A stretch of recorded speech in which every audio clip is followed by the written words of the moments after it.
한번 따라 하실까요? 세례 요한의 기다림. 오늘은 아기 예수님을 기다리는 대림절 주간의 마지막 네 번째 주일입니다. 대림절의 주제는 기다림입니다. 성경에는 수많은 기다림의 사람들의 이야기가 기록되어 있습니다. 그런데 그 많은 사람들 중에 오늘 우리가 잊지 말아야 할 또 다른 한 사람의 이야기를 하려고 합니다. 그 사람이 누구냐 하면 세례 요한입니다. 기다림의 대가 시므온과 안나가 아기 예수님의 탄생을 기다렸다고 한다면 세례 요한은 장성한 예수 그리스도 메시아로 오셔서 공생의 사역을 시작할 누굴 기다리느냐 하면 메시아 예수님을 기다린 겁니다. 시므온과 안나는 마음을 다하여 기다리고 축하만 하면 되었지만 세례 요한은 기다려서 만나는 걸 넘어서서 오시기 전에 해야 할 일들이 있었어요. 단순히 축하하고 마음으로 감동하고 기다리는 걸 넘어서서 오실 걸 확실히 믿고 기다릴 뿐만 아니라 뭔가 해야 될 일들을 하고 있었던 거예요. 그때 주님이 오셨고 그 주님이 오셔서 위대한 구원을 이루었다라고 하는 이 놀라운 이야기는 한 해의 마지막을 지나고 있는 저와 여러분에게 우리 인생에도 놀라운 일이 일어나려고 한다면 단순히 탄생을 기다리는 게 아니라 사역을 기다리고 놀라운 구원을 기다린다고 한다면 세례 요한의 기다림이 우리에게 큰 교훈이 되지 않을까. 우리가 2024년에 기도하고 기도 제목이 응답되기를 기다리고 우리 인생에게 무엇이 일어나기를 기다린다고 한다면 시므온과 안나의 기다림도 배워야 할 기다림이지만 어떤 의미에서 보면 세례 요한의 기다림이 우리에게 훨씬 더 큰 교훈을 주지 않을까. 그런 마음에서 오늘 본문을 통하여 세례 요한이 공생애를 시작한 예수님을 어떻게 기다렸는지, 그리고 그의 기다림 속에 어떤 신앙의 태도가 나타났는지에 대하여 살펴보므로 올해 연말이라도 하나님께서 우리 인생 가운데 얼마 남지 않았지만 구원을 주셨던 그 예수님, 탄생을 넘어서 구원의 역사를 일으켰던 우리 주님이 우리 인생에 역전과 반전의 놀라운 일을 일으켜 주실 뿐만 아니라 특별히 2024년을 향하여 달려갈 때 이 세례 요한의 기다림의 자세를 우리도 본받아서 그 일을 통하여 세상을 구원하셨던 그 주님께서 우리 인생을 구원하여 주시고 우리 인생의 문제를 해결해 주시는 놀라운 일들이 일어나게 되기를 예수님의 이름으로 축원합니다. 자, 그렇다면 또 다른 기다림의 대가 세례 요한은 어떻게 기다렸을까요? 그의 기다림의 삶은 어떤 삶이었을까요? 우리가 본받아야 할 세례 요한의 기다림의 신앙의 태도는 무엇일까요? 첫 번째입니다. 따라 하시겠습니다. 분수를 지키고 사명을 붙든 사람. 기다리는데 그냥 기다리는 게 아니라 해야 할 일, 사명을 붙들고 기다렸다라는 거예요.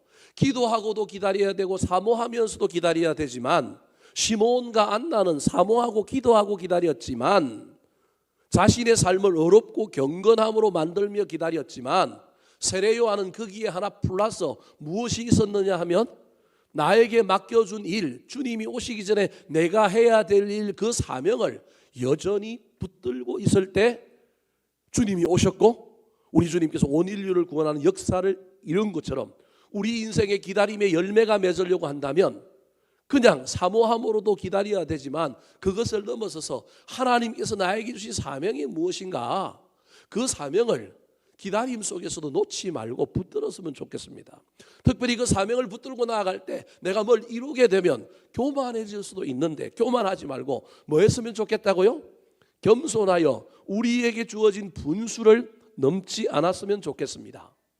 북이스라엘 왕국과 남유다 왕국이 멸망한 후에 이스라엘은 오랜 기간 동안 식민지 포로 생활을 경험합니다.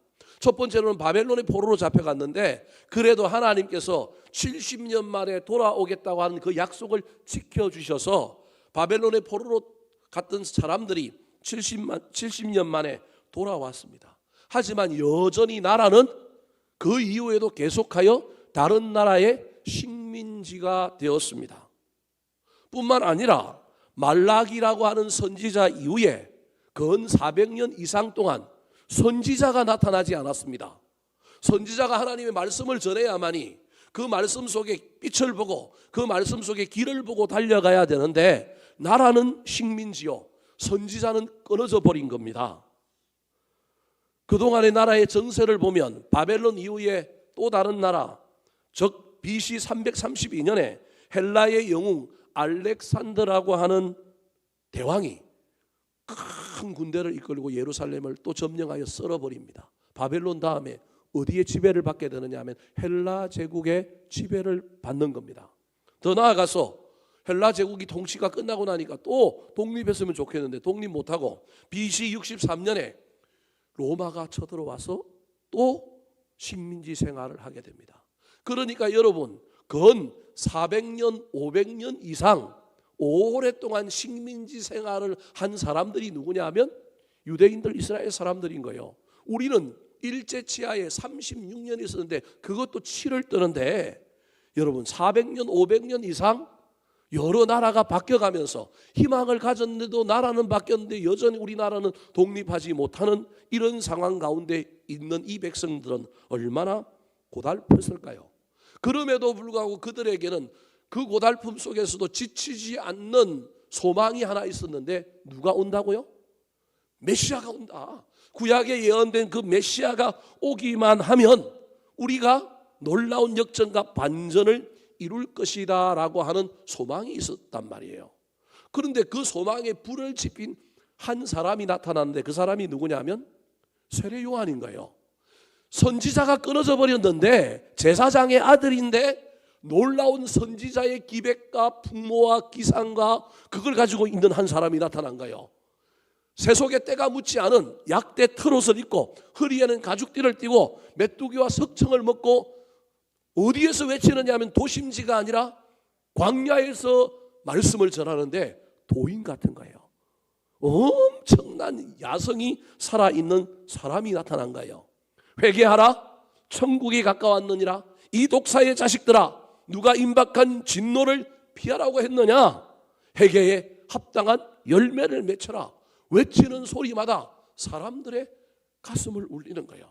특별히 그 당시 종교 지도자들이 있었는데 이 사람들이 백성들을 위로하고 소망의 불을 지피기는커녕 로마의 길에서 기득권을 가지고 나라의 독립은 온데간데 없고 독립하든지 말든지 우리만 이익을 누리면 되니까 로마와 합작하여 백성들의 고혈을 빨아먹고 자신들의 기득권을 유지하고 있는 이 사람들, 백성을 위로하고 백성의 갈 길을 보여줘야 될 그 사람들과 전혀 다른 무소유, 청렴하고, 그런데 메시지는 날카롭고 메시지는 신선하고 메시지는 깨끗한 사람이 나타나서 광야에서 외치니까 수많은 사람들이 이 사람에게 몰려간 겁니다. 이 사람이 바로 요한입니다. 그런데 이 사람이 생뚱맞게도 갑자기 뭘 주기 시작해요? 세례를 주는 거예요. 그래서 세례를 주는 요한, 그래서 세례 요한이라고 하는 이름이 아니고 이 별명인 거예요. 원래 이름은 뭐라고요? 요한인데 사람들이 전부 세례 요한이라는 거예요. 마음을 돌이키고 은혜 받기를 사모하고 회개하는 사람에게 징표로 뭘 주느냐 하면 세례를 준 겁니다. 속이 시원하고 묵은 채증이 뚫리는 단 그 소리를 듣고 수많은 사람이 광야에 모이자 기득권을 가지고 있었던 유대인의 정치인들, 종교 지도자들은 고민이 되었습니다. 왜 고민이 되었느냐 하면 지금 이들은 로마의 기대에서 기생하면서 자신의 기득권들을 누리면서 이들은 잘 먹고 잘 살고 있단 말이에요. 그런데 이들도 뭘 아느냐 하면 성경을 알아요. 구약에 누가 온다 그랬어요? 메시아가 온다 그랬단 말이에요. 그럼 이 메시아는 누구보다 크냐 하면 로마보다 커요. 로마보다 힘이 세. 그러면 한 방에 뒤집어 엎을 텐데 빨리 줄을 어떻게 해야 돼요? 바꾸어 타야 살 것 같다니까요.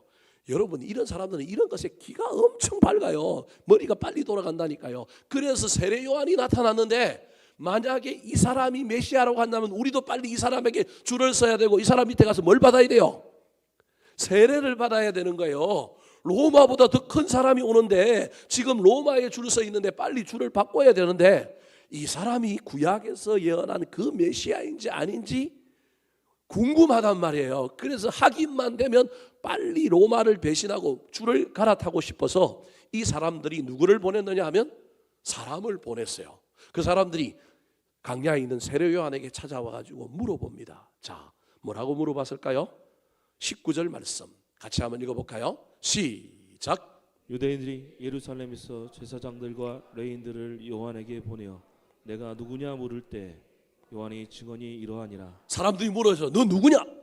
너 메시아냐? 라고 묻는 거예요. 자, 20절 21절 말씀 시작. 요한이 드러내어 말하고 숨기지 아니하니 드러내어 하는 말이 나는 그리스도가 아니라 한데 또 묻되 그러면 누구냐? 내가 엘리야냐? 이르되 나는 아니라. 또 묻되 내가 그 선지자냐? 대답하되 아니라. 요한이 세 번이나 아니라고 그러는 거예요. 첫 번째로는 그리스도냐라고 묻지도 않았는데 뭐라고 대답해요? 그리스도가 아니다라고 하니까 뭐 때문에 왔는지 아는 거예요. 너희들이 내가 그리스도인 줄 알고 물어보냐? 당신이 그리스도입니까? 라고 물어보지도 않았는데 그냥 넌 누구냐라고 물었는데 너희들 나를 그리스도라고 알고 와서 나 그리스도 아니야. 그랬더니 그 사람들이 그러면 너 엘리야냐? 구약의 엘리야 선지자가 안 죽고 어디로 올라갔어요? 하늘로 올라갔으니 그 위대한 선지자가 다시 내려와서 우리나라를 구원하려고 내려왔나? 엘리야도 아니다라는 거예요. 세 번째가 좀 고민되는 말이에요. 세 번째가 무슨 말이냐면 그러면 너는 그 선지자냐?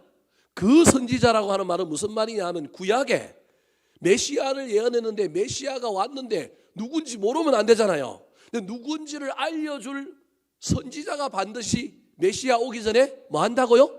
나타난다는 게 구약의 이야기예요. 구약의 메시아도 오지만 메시아가 오면 메시아를 알려줄 누가 와야 돼요? 선지자가 와야 돼요. 그래서 엘리야라고 묻는 이유가 바로 그런 거예요. 그러니까 너가 그러면 메시아를 알려줄 그 선지자냐?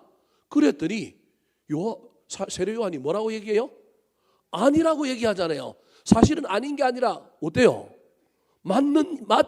맞잖아요. 세례 요한은 예수님보다 앞서서 예수님을 예수님이라고 증거해줄 사명을 띠고 왔잖아요. 그런데 세례 요한이 아니라고 얘기해요. 여러분 그러면 세례 요한이 거짓말하는 걸까요?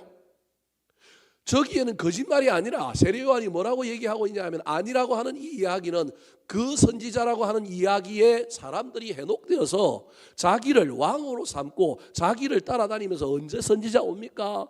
당신 선지자 오면 나한테 한 자리 주시오. 막 이러면서 자기를 현혹시키고 자기를 권력욕에 넘어가게 물들게 할까 봐 아니라고 얘기한 거예요. 좀 더 세밀하게 이야기하면 어떤 직분을 이야기한 게 아니라 세례 요한은 뭘 이야기하고 싶었냐 하면 그 선지자가 해야 할 일을 이야기하고 싶은 거예요. 내가 선지자냐 아니냐는 중요한 게 아니고 그걸 내 입으로 말하는 게 중요한 게 아니고 내 삶으로 그걸 뭐 하면 돼요? 보여주면 되잖아요. 내가 뭐라고 이야기할 필요가 없이 내 삶이 내가 하는 행동이 증명하면 되는 거 아니냐는 거예요. 그래서 자기가 교만해질까 봐 아니라고 얘기하는 거예요. 그러면서 대답을 해줘요. 아니라고 얘기하면 입을 꼭 다물었으면 저게 거짓말인데 아니라고 얘기하면서 뭐라고 얘기하는지 볼까요? 자, 22절 23절 말씀 시작. 또 말하되 누구냐? 우리를 보낸 이에게 대답하게 하라. 너는 내게 대하여 무엇이냐 하느냐? 이르되 나는 선지자 이사야의 말과 같이 주의 길을 곱게 하라고 광야에서 외치는 자의 소리로다 하니라. 그리스도도 아니요 엘리야도 아니요 그 선지자도 아니면 도대체 넌 누구냐? 우리한테 좀 이야기해달라. 그러니까 이야기하는 거예요. 선지자다 아니다 그렇게 이야기하지 않고 뭐라고 얘기하느냐 하면 자기의 본질 자기의 사명을 이야기하는 거예요. 그 사명이 그 선지자임을 나타내는 거예요. 여러분 저와 여러분이 아무리 옳은 말을 한다고 내가 옳은 사람 아니에요. 여러분 옳은 말 하는 사람 조심하시기 바랍니다. 그 사람이 옳은 말을 했다고 옳은 사람이 아니고 정의로운 말을 했다고 정의로운 사람이 아니라 그의 삶이 옳아야 합니다. 그의 말이 정의로운 게 아니라 그의 행동이 정의로운 겁니다. 그래서 세상에 말 잘하는 사람들 조심하시기 바랍니다. 목사님 제가 아무리 설교를 잘해도 믿으시면 안 됩니다. 믿으시면 안 된다니까요. 진짜로요. 믿으시면 안 된다니까요. 제가 말하고 사는 걸 봐야 합니다. 물론 인간이 완벽하게 말하는 대로 살 수는 없지만 그 비스무리하면 그래도 어느 정도 자기가 말한 대로 살면 믿어주시기 바랍니다. 제가 말하는 건 절대 말만 믿으면 안 된다는 거예요. 그래서 내가 선지자라고 말하지 않고 자기가 선지자임을 이야기하는 거예요. 뭐라고 얘기하면 나는 선지자 이사야의 말과 같이 이사야가 메시아가 올 건데 그 메시아 앞에 선지자가 올 거라고 얘기했거든요. 그럼 그 선지자가 무슨 일을 할 것인지를 이사야가 말해놓은 성경의 말씀으로 자기가 선지자라고 이야기하는 거예요. 근데 자기 입으로 내가 선지자라고 말하기 곤란하니까 내가 무슨 일을 할 것인지를 이야기하는 거예요. 그 일이 뭐예요? 주의 길을 곧게 하라고 광야에서 외치는 자의 뭐라고요? 소리라는 거예요. 자신의 본질, 자신의 사명은 뭐냐면 나는 소리라는 거예요. 소리를 이야기하고 나면 소리는 어떻게 돼요? 사라지는 거예요. 이게 본질이라는 거. 내가 선지자라고 이야기하면 사람들이 그 다음부터 누굴 따라다녀요? 나 따라다닐 거란 말이에요. 나는 내가 중요한 게 아니고 뭐가 중요하냐면 나의 소리가 중요한 거예요. 마이크가 중요한데 이 마이크가 내 말을 그대로 전달하지 않으면 이게 마이크예요? 이게 이상한 요물이지. 마이크에 잡음이 너무 많으면 이 마이크는 역할을 제대로 못하는 거잖아요. 하나님이 메시아를 소개하고 메시아를 전할 사람을 찾았는데 마이크를 찾았는데 제일 깨끗한 마이크, 제일 시원한 마이크, 제일 잡음이 없는 마이크, 자기 말을 가감하지 않을 진짜 마이크를 찾았는데 그 사람이 누구라고요? 세례 요한이에요. 제가 이 말씀을 준비하면서 내가 그런 목사가 돼야 되는데 나는 그렇지 못하여 참 안타깝네. 앞으로 남은 세월이라도 내가 소리가 되는 마이크, 주님이 찾으시는 마이크가 돼야 되겠다. 세례 요한은 이 사명을 알고 있는 거예요. 그래서 세례 요한은 자기가 그 선지자라고 안 밝혀요. 자기가 그 선지자지만 내가 그 선지자가 중요한 게 아니라 나는 소리라는 거예요. 소리는 가감하면 안 돼요. 소리는 잡음이 끼어 있으면 안 돼요. 그래서 자기는 이 소리를 하고 난 다음에 뭐 할 거예요? 사라질 거라니까요.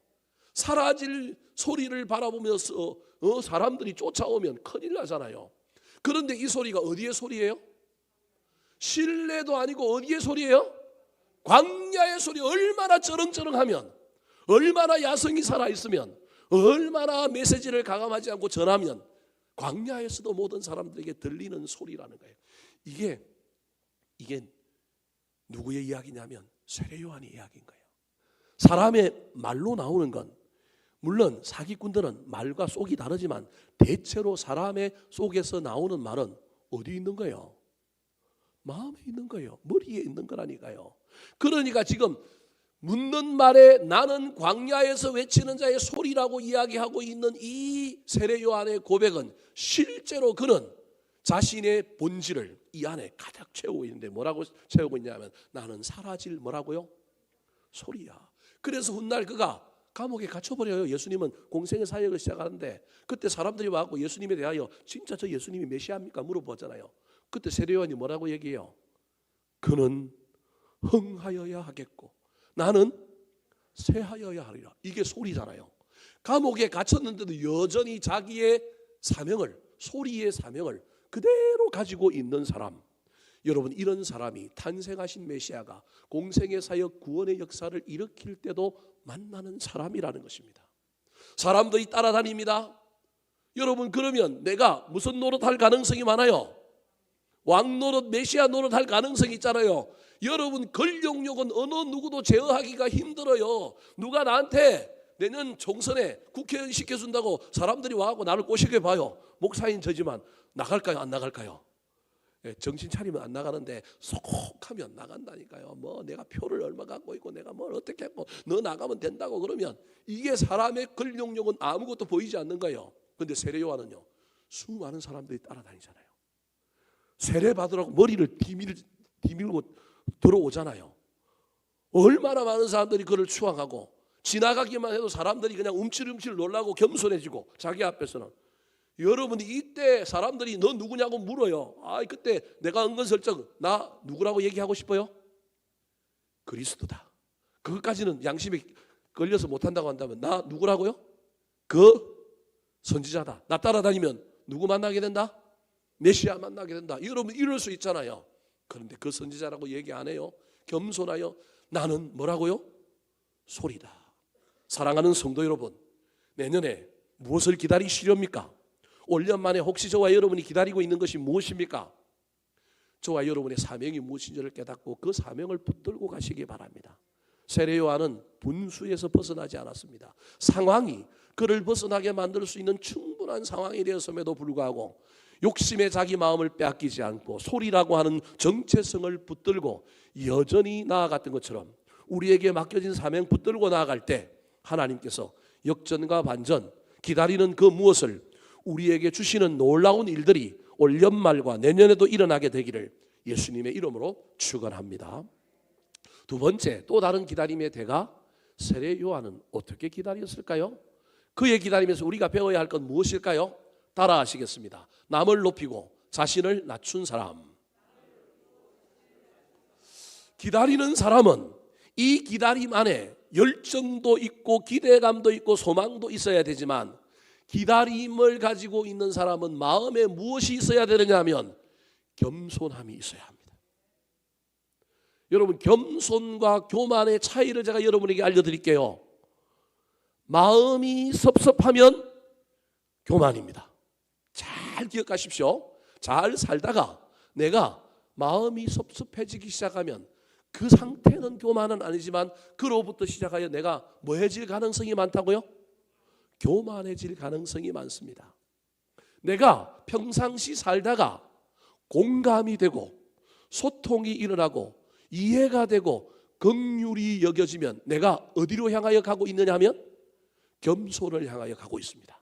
아직 겸손은 아니지만 내가 소통이 되고 공감이 되고 이해가 되고 긍휼이 여겨지고 안타까워지는 마음이 있으면 나는 지금 어디로 가고 있다고요? 겸손을 향하여 가고 있습니다. 이 갈림길에서 저와 여러분의 마음을 잘 늘 살펴보시기 바랍니다.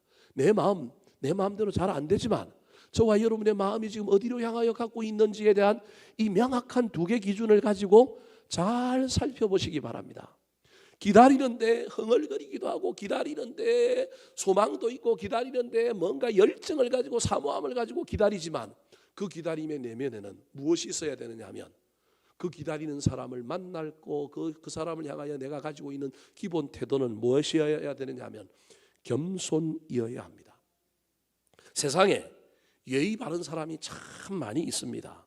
그렇다고 예의 바른 사람이 겸손한 사람은 아닙니다. 예의가 바른 사람일수록 다른 사람이 사리에 어긋나거나 예의를 벗어났다고 생각하면 지독하게 철저하게 잘근잘근 씹어먹어가면서 따지는 사람이 누구일 가능성이 많아요? 예의 바른 사람일 수 있어요. 잘 생각해 보세요, 여러분. 그래서 너무 예의 바른 거에 대하여 너무 사모하지 마세요. 사모하려면 예의 바른 걸 넘어서서 자기를 낮추는 겸손한 사람이 되어야 합니다. 따지기보다는 남을 이해하고 덮어주고 존중한 사람, 그 사람이 기다리는 사람, 겸손한 사람입니다. 세례 요한은 겸손함으로 공생의 사역에 나오실 누굴 기다리고 있었느냐 하면 예수님을 기다리고 있었습니다. 그래서 사람들이 추앙하고 사람들이 떼거지로 몰려오고 자신한테 머리를 디밀고 기도를 받고 수 없는 그런 영광스러운 자리에 있으면서도 그는 여러분 겸손했다니까요. 사람이 띄워주면 비행기 좀 탈만하지 않습니까? 여러분 안 탑니까? 저는 많이 타봤는데요. 막 사람이 막 칭찬해주고 잘한다 그러면 야 인간인 이상 그거 어떻게 비행기를 안 타요? 좀 타죠. 그런데 타다가도 겸손해진 사람이 누구냐면 이 세례 요한이라고 알 수 있습니다. 왜 그럴까요? 세례 요한이 공생의 사역을 시작한 예수님을 기다렸는데 그 기다림이 겸손했다는 걸 어떻게 알 수 있을까요? 26절, 27절 말씀 같이 읽어보겠습니다. 시작. 요한이 대답하되 나는 물로 세례를 베풀거니와 너희 가운데 너희가 알지 못하는 한 사람이 있었으니 곧 내 뒤에 오시는 그이라. 나는 그의 실바끈을 풀기도 감당하지 못하겠나 하더라. 나는 물로 세례를 주는데 너희 가운데 너희가 알지 못하는 한 사람이 지금 서 있다. 곧 내 뒤에 오시는 그이라. 그러니까 자기가 그 선지자잖아요. 이 사람이 지금 메시아잖아요. 나는 그의 뭘 풀기도 감당할 수 없다? 신발끈을 풀기도 감당할 수 없다는 거예요. 아이의 신발끈은 누가 매줍니까? 엄마가 매주죠. 그런데 여러분 조선시대 보면 양반이 에헴 하고 나오면 여러분 마루 밑에 돛돌이라고 있는데 그 신발을 누가 잽싸게 돌려놔요? 종이 돌려놔요. 옛날에 신발은 끈이 없었으니까 그냥 신발 대돌에 딱 돌려놓는 거예요. 그러면 양반이 템템하고 그 신발을 신고 뭐 하는 거예요? 내려오는 거예요. 그런데 이스라엘은 신발끈이 있는 거예요. 신발끈이. 이게 이제 로마 문화하고도 관련이 있기 때문에 사실은 신약 성경에 이렇게 써놓은 건데 이스라엘은 신발끈을 매는 거예요. 그런데 이 신발끈을 소위 말하는 주인이 신발을 신을 때 누가 매주는 문화가 있는 거예요? 종이 매주는 문화가 있는 거예요. 근데 지금 세례요한이 그 유명한 세례요한이 뭐라고 얘기하느냐 하면 나는 내 뒤에 오시는 이분 예수 그리스도의 나는 뭐라고요? 사실은 종이라고 얘기하는 거예요. 종이라고 얘기하는 거예요. 이분이 나의 뭐라고요? 주인이라는 거예요. 이건 엄청난 거예요. 여러분 저와 여러분이 은혜 받고 그러면 나를 뭐 할 수 있느냐 하면 나를 좀 낮출 수는 있어요. 나를 좀 겸손하게 만들 수는 있어요. 그런데 지금 세례 요한은 겸손을 넘어서서 어디로 가느냐 하면 겸손 밑에 더 겸손한 게 있는데 그게 신학적인 용어로 뭐냐 하면 겸비라고 해요. 겸손하여 비하시켰다. 겸손하여 자기를 종의 자리에 놓았다라고 하는 의미가 겸비예요. 겸손하여 노비가 되었단 말이에요. 그러니까 여러분 우리는 겸손이라고 할 때 내가 조금 손해보고 내가 조금 마음을 좀 내려놓고 내가 좀 마음을 부드럽게 하고 내가 조금 양보하는 정도를 겸손이라고 우리는 생각해요. 예수를 믿으면서도. 근데 진짜 겸손은 나를 뭐 되게 만드는 거라고요? 종되게 만드는 거라니까. 이게 지금 세례 요한이 가지고 있는 태도예요. 이 태도는 나중에 누구한테도 나오느냐 하면 예수님한테도 나와요. 예수님이 높고 높은 하늘 보좌 버리시고 이 땅에 온 건 성육신, 그냥 우리가 말하는 겸손 정도예요. 근데 그분이 자기를 어떻게 해요? 죽기까지 내어주시잖아요. 십자가에. 그건 겸비예요. 저와 여러분이 예수를 믿는다고 한다면 우리의 겸손은 어디까지 나아가야 되느냐 하면 나를 좀 낮추는 정도가 아니라, 그 겸손이 아니라, 그래서 오늘날 예수 믿는 수많은 사람들이 겸손을 어느 정도로 이해하느냐 하면 그냥 내가 조금 손해보는 것, 내가 조금 양보하는 것, 내가 좀 덮어주는 것, 이런 정도를 겸손이라고 생각하는 거예요. 근데 세례 요한은 그런 겸손이 아니에요. 자기를 팍 쳐서 뭘로 만들어요? 종으로 만들어요. 예수님의 신발끈을, 나는 신발끈을 매는 종도, 상석에 있는 종, 수제자 종이 하는데 나는 그 정도 아니고 나는 그 끈도 맬 수 없는 종이라는 거예요. 얼마나 위대해요. 여러분 이 이야기는 아까도 얘기했던 것처럼 이 말을 지금 묻는 사람들에게 하고 있잖아요. 예수님을 소개하면서. 이 말은 그의 삶의 기본 태도예요. 이 말이 입으로 나와서 너 누구냐라고 묻는 사람에게 이야기하면서 내가 그리스도가 아니라고 이야기하면서 설명할 때 이 신발끈의 이야기를 하고 있는 이 이야기는 자기 삶 속에 들어있는 기본 태도예요. 그래서 이 세례 요한은 사람들이 추앙하고 자기를 떠받들고 수없이 비행기를 태워도 그의 마음에 뭐가 있는 거예요? 겸손을 넘어서서 겸비가 있는 거예요. 그래서 절대 흔들리지 않는 거예요. 나는 주님의 뭐라고요? 종이다. 나는 주님의 종이다. 이 본질을 그대로 붙들고 있는 겸손한 사람인 거예요. 어쩌면 하나님께서 예수 그리스도를 앞서서 소개할 소리이뿐만 아니라 겸손한 사람을 딱 찾았는데 그 겸손한 사람의 대표가 누구였다고요? 세례 요한이었다. 사랑하는 성도 여러분, 무엇을 기다리십니까? 무엇을 기다린다고 한다면, 할 수만 있다면 저와 여러분이 겸손한 마음을 가지고 기다렸으면 좋겠습니다. 열정도 있어야 되고요, 적극적인 것도 있어야 되지만 그거하고 또 다른 것이 있어야 되는데 그것이 무엇이냐 하면 바로 내가 하나님 앞에서의 종이다라고 하는 이 본질을 잊어버리지 말았으면 좋겠습니다. 흔히 목사를 주에 뭐라고 얘기해요? 종이라고 얘기해요. 교회에 나오는 성도들을 주에 뭐라고 얘기해요? 자녀라고 얘기해요. 그럼 누가 누구를 섬겨야 돼요? 제가 곤란할까 봐 말 못하는 거예요? 말해도 됩니다. 종이 누구를 섬겨야 돼요? 자녀들을 섬겨야 되잖아요. 종이 자녀를 섬기기 위하여 오늘 종이 설교하고 있는 거예요. 사실은 우리 자녀들 잘 되라고. 그런데 이 목사의 자리에 있다 보니 종이 자녀를 섬기는 것이 아니라 자녀들이 종을 뭐 하는 거예요? 섬기는 거예요. 여러분 그게 나쁘다는 얘기가 아닙니다. 제가 이렇게 설교하고 나면 또 우리 집에 가면 우리 집 사람한테 혼나요. 왜 그런 또 표현을 굳이 아내들의 표현을 써가지고 그러냐. 분명히 오늘 집에 가면 또 이야기할 거예요. 그래서 제가 그거 하지 말라고 지금 이 얘기하는 거예요. 여러분 우리가 본질을 잊어버리면 안 되는 거예요. 목사인 제가 직책상 목사로서 리더십을 가지고 앞에 서 있지만 그럼에도 불구하고 내 안에 있는 본질은 뭐냐 하면 나는 섬기는 종이라고 하는 걸 기억해야 돼요. 내가 교인들과 비교해서 종이다라고 얘기하는 게 하나님의 종이니까 하나님이 사랑하는 사람을 내가 뭐 하는 거예요? 섬기는 거라는 거예요. 본문의 말씀을 준비하고 설교를 준비하는 동안에 내년에는 올해보다는 좀 더 종노릇 해야 되겠다. 내가 종노릇 하기보다는 굴림하고 대접받는 것에 훨씬 더 익숙했구나. 내년에는 조금이라도 더 섬기고 조금이라도 애를 쓰도록 해야겠구나.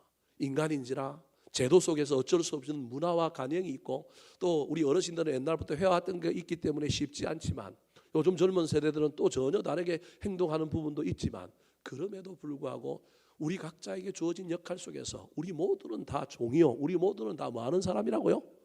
섬기는 사람이에요. 여러분 주의 자녀라 그랬다고 자녀 애엠템템하고 가면 큰일 난다는 거예요. 제가 종인데도 불구하고 섬겨야 되는 것처럼 여러분도 자녀지만 우리는 다 하나님 아래서 다 뭐예요?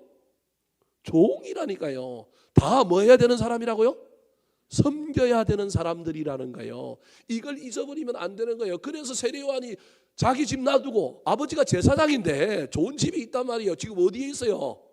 광야에 있잖아요. 힘들고 어려운 곳에서 있는 사람, 이 사람 세례요한인데 지금 섬기려고 그러는 거예요. 사랑하는 성도 여러분, 내년에 저와 여러분 인생 가운데 무엇을 기다린다고 한다면 겸손한 마음으로 섬겨 보시기 바랍니다. 그 섬길 때 우리 하나님께서 놀라운 칭찬을 해 주시게 될 것입니다.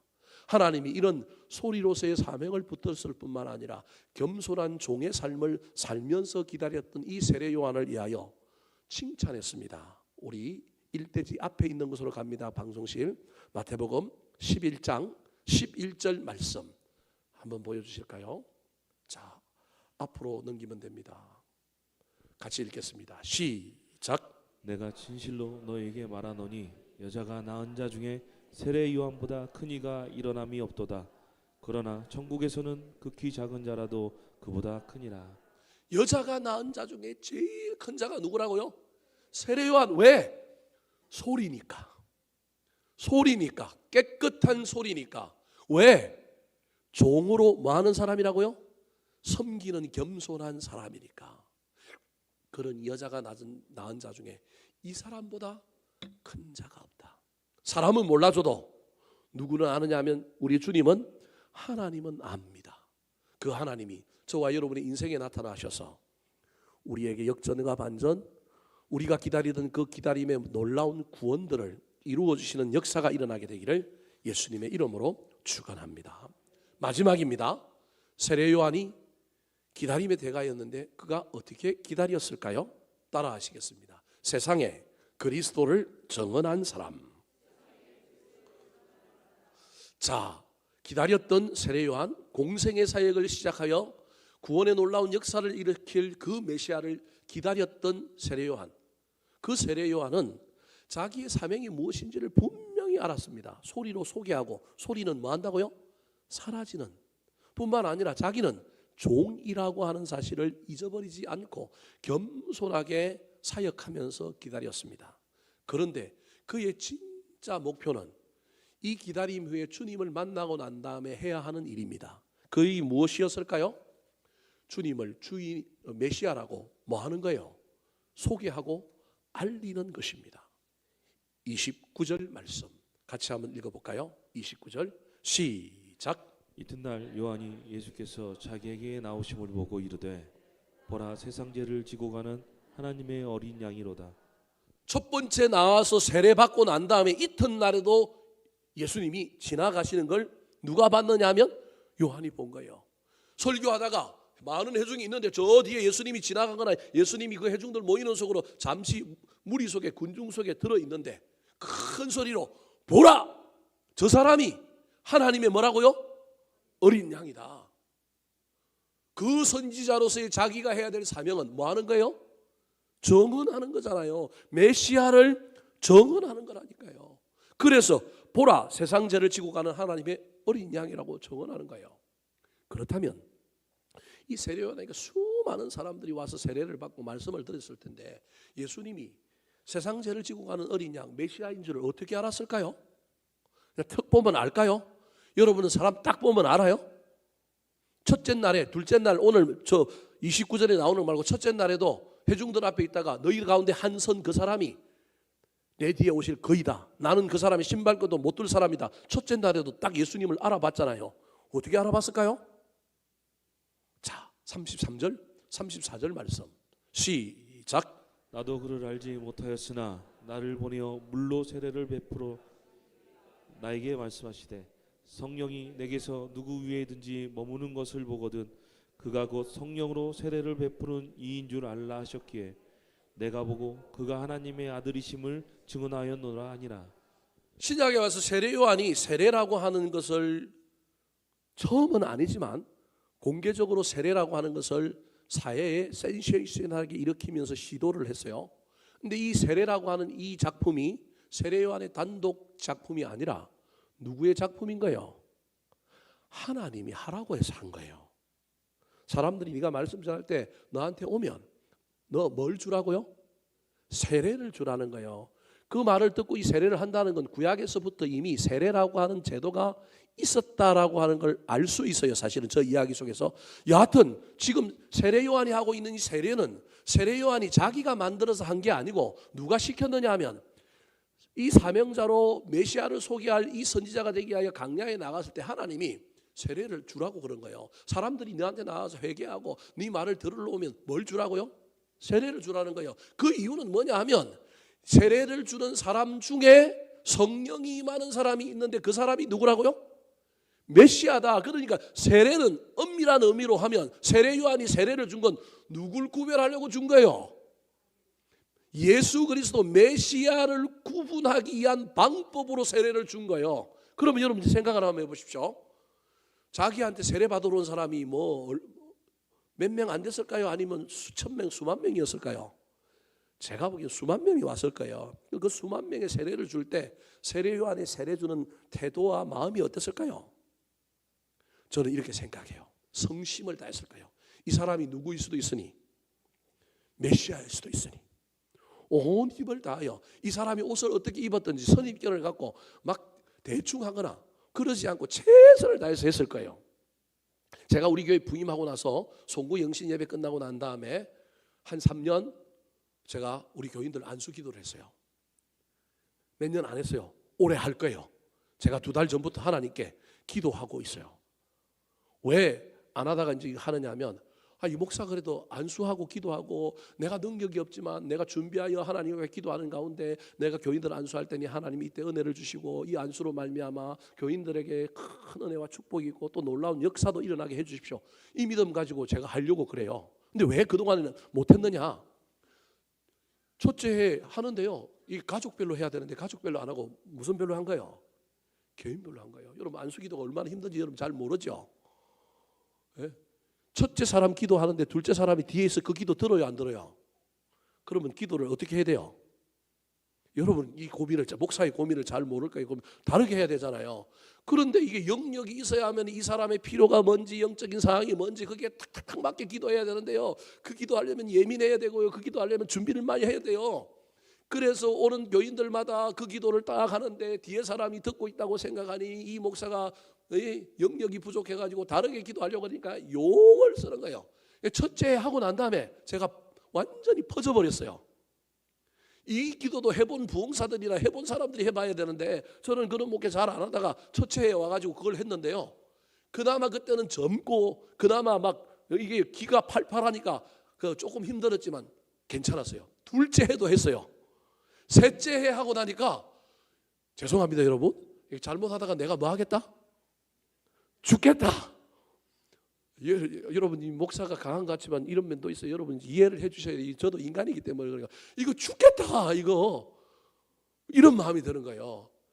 그리고 이 일을 할 때는 사전에 목사가 기도하고 준비하고 막 이렇게 해야 영적으로 이게 여러분 이게 영적인 일이기 때문에 영적으로 채워지지 않는 상태에서 하면 이거는 정말로 노동이 되고 이게 힘든 거예요. 근데 그걸 안 하고 하니까 셋째에는 완전히 이게 막 제가 힘들어 갖고 아이고 우리 집 사람이 이걸 알아요. 제가 나 이거 하다가 죽겠다. 이거 진짜 제 마음에서 나온 말이거든요. 이거 하다가 죽겠다. 그래서 한동안 안 했어요. 근데 안 하니까 뭐 하나님이 자꾸 저한테 막 정죄감을 주는 거예요. 너 목사가 돼갖고 교인들을 위하여 네가 찾아가서 신방하고 기도하는 것도 해야 되지만 그거 다 못하니 송구영신 예배라도 원하는 사람이라고 있으면 기도해야 되지 않겠느냐. 그래서 올해는 가족 단위로 기도 제목이라도 간단하게 적어서 기도 받으실 분 오십시오. 아유 나는 이행기 목사한테 안 받을래. 저 능력도 없다. 뭐 할 수 없어요. 그거 뭐 제가 어떻게 하겠어요. 근데 사모하는 마음으로 저도 열심히 체력을 준비하고 요즘 운동도 열심히 하고요. 막 저도 열심히 준비하고 이번 송구영신 예배 때 하나님 한번 제가 기도할 테니 저한테 좀 능력 주시고요. 제가 기도할 때마다 그 기도가 정말로 교인들에게 놀라운 역사를 좀 일으켰으면 좋겠습니다. 이 마음 가지고 준비하고 있어요. 여러분 제발 저를 위하여 가족 단위로 오시기 바랍니다. 아버지 첫 번째 오고 아들 저 뒤에 오고 그러지 마시고 부인 또 나중에 오고 그러지 마시고 가족 단위로 오시기 바랍니다. 제가 무슨 얘기를 하려고 그러느냐 하면요. 이게 쉬운 일이 아니라는 거예요. 기도하는 일이 이게 안수 주는 일이 쉬운 일이 아니라는 거예요. 아마 백발백중 나가 떨어지거나 대충 할 가능성이 많은 거예요. 그런데 여러분 세례요한은 그렇지 않은 거예요. 예수 그리스도가 누군지를 자기도 뭐 해야 돼요? 알아야 되는 거예요. 메시아가 누군지를 알아야 되는 거예요. 그래서 누가 메시아일 줄 모르니 그 메시아를 위하여 열심히 기도하는데 몇 번째인지는 알 수 없지만 예수님이 나타났을 때 딱 기도했는데 그 위에 뭐가 임했어요? 성령이 임한 거예요. 옳거니 이분이 누구다? 메시아다. 그래서 사람들에게 첫 번째 메시아라고 이야기한 거예요. 이분은 앞으로 성령 세례를 줘서 마음을 뒤집어 엎어서 구원을 이루게 할 사람이라는 거예요. 그런데 세례를 받고 나간 예수님이 세례만 받고 간 게 아니라 그 이튿날 또 뭐 한 거예요? 또 오신 거예요. 훗날 예수님의 제자들이 세례요한의 제자들이 많거든요. 그 이유는 세례요한이 세례해주고 세례요한이 있던 그 사역지에 예수님이 그래도 꽤 오래 머물렀다라고 하는 의미가 그 안에 있는 거예요. 예수님이 둘째 날에도 예수님이 세례요한이 예수님을 보고 뭐라고 얘기해요? 보라 세상 죄를 지고 가는 하나님의 어린 양이라 이야기할 뿐만 아니라 34절 제 사진을 치워주실까요? 내가 보고 그가 하나님의 아들이심을 뭐하였노라? 정언하였노라. 사랑하는 성도 여러분, 저와 여러분의 삶에 내가 받은 은혜, 내가 만난 예수님, 내가 경험한 그 놀라운 하나님을 정언한 사람에게 메시아가 임합니다. 그 정언한 사람의 예수 그리스도의 구원이 일어날 겁니다. 내년도 우리 교회의 표가 부르심에 합당하게입니다. 우리 각자의 신앙의 영역, 삶의 영역에 부르심에 합당하게 살았으면 좋겠습니다. 그런데 우리 교회 표를 정한 가장 큰 이유는 교회로의 부르심은, 우리 교회의 부르심은 영혼 구원입니다. 최고의 부르심이 그겁니다. 구제도 해야 되고 우리끼리 잘 먹고 잘 살고 교제도 해야 되지만 교회의 부르심은 영혼 구원입니다. 우리 교회가 내년에 그 영혼 구원의 부르심에 합당하게 우리가 정언하는 교회가 되었으면 좋겠습니다.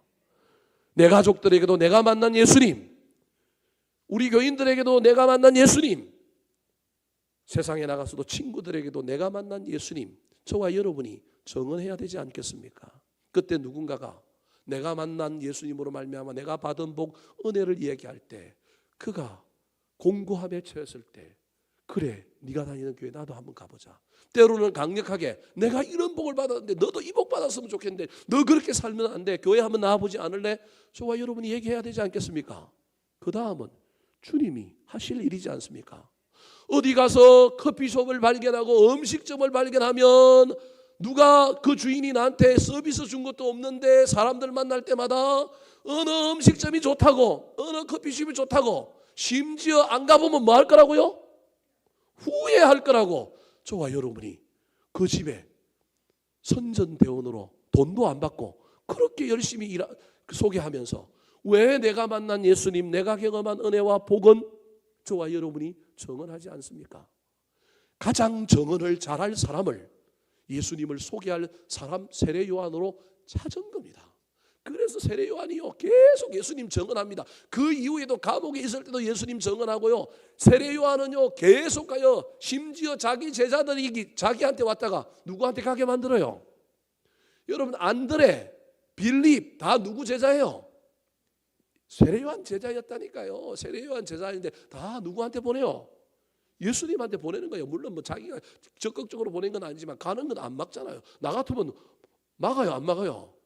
이것들이 누구한테 처음 배웠는데 그렇게 하냐고 막았으면서 너 그러려면 나하고 원수되자 그랬을 텐데, 여러분 예수를 증언하려고 나왔던 사명이기 때문에 그 예수께 가는 그 제자들을 기꺼이 보내주고, 훗날 제자들이 찾아와서 정말 저분이 예수입니까? 물을 때 이야기하잖아요. 그는 흥하여야 하겠고 그는 쇠하여야 하리라. 사랑하는 성도 여러분, 한 해가 끝나가고 있습니다. 이 끝나가는 와중에도 기다리는 사람은 기다립니다. 이 기다림, 내년에 무엇을 기다리는 우리에게 나의 삶의 현장에서는 내가 사명을 붙들고 있는가? 내 마음에는 겸손하여 종으로 섬기는 마음이 내 안에 있는가? 나는 내가 받은 은혜, 내가 만난 예수 그리스도를 증언하고 있는가? 사명과 겸손, 정언이라고 하는 세 키워드를 붙들고 우리의 기다림이 열매 맺도록 열심히 달려가는 이 연말과 내년 2024년이 되기를 우리 구주 예수 그리스도의 이름으로 축원합니다. 한번 따라 하실까요? 세례 요한의 기다림. 분수를 지키며 사명을 붙든 사람, 남을 높이고 자신을 낮춘 사람, 세상에 그리스도를 증언한 사람.